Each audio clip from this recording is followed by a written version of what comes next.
আসসালামু আলাইকুম, welcome back to my another video. এখানে আমি মাছ নিয়েছি। এটা টাকি মাছ ভর্তা করব। তো এই জন্য এটা টাকি মাছটা কি করছি, আমি জাস্ট ধুয়ে লবণ ও পানি দিয়ে সিদ্ধ করে হলুদের গুঁড়া দিছিলাম, এই জন্য কালার এমন আসছে। তারপর পানি থেকে এই যে কাটা মাছ উঠায়ে কাটা মাঝখান থেকে ফেলে দিয়ে একটু তেলের উপর আর কি নেড়ে নেওয়া হয়েছে, জাস্ট পানিটা শুকানোর জন্য। আর এখানে আমি 3টা পেঁয়াজ কুচি নিয়েছি। আর মাছগুলো একদম ছোট ছোট ছিল, এজন্য আমার আর কি দেখানো হয় নাই। আর এখানে আমি লবণ দিব, আর লবণ অল্প দিব, কারণ সিদ্ধ সময় তো লবণ দিছি, এজন্য যদি তিতা হয়ে যায়, এজন্য একদমই অল্প।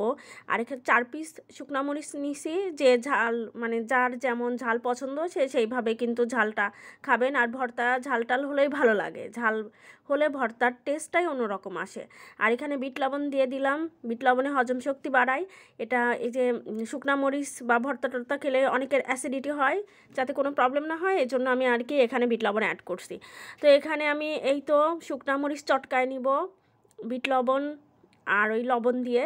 আর পেঁয়াজ পরে মেশাবো, কারণ পেঁয়াজ আর শুকনা মরিচ একসাথে মাখাতে গেলে হবে কি, পেঁয়াজ থেকে পানি বের হয়ে যাবে, শুকনা মরিচ মিহি হবে না। এই যে চটকায় নিছি, দেখেন কি সুন্দর।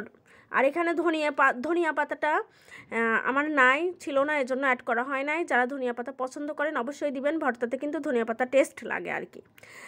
আর আমার চ্যানেলটা সবাই সাবস্ক্রাইব করবেন প্লিজ। এই যে তেল দিব, খাঁটি সরিষার তেল।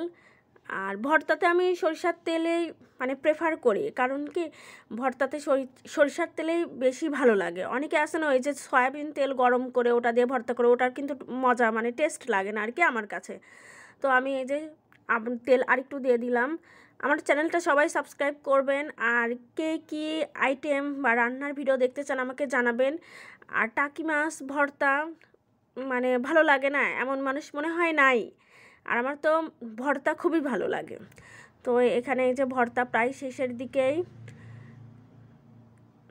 আর আমার চ্যানেলটা নতুন, সবাই আমাকে মানে আমার ভুলটা ক্ষমার দৃষ্টিতে দেখবেন, আমাকে সাপোর্ট করবেন, লাইক ও কমেন্ট করবেন বেশি বেশি।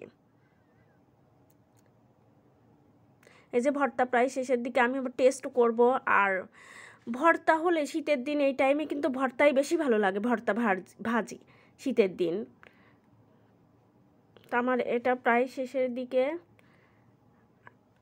শেষ, আমি এখন একটু টেস্ট করব। আর ঝালটা কিন্তু ভর্তাতে ঝাল যে যেমন পছন্দ করে তেমনই দিবেন। ভালো থাকবেন সবাই।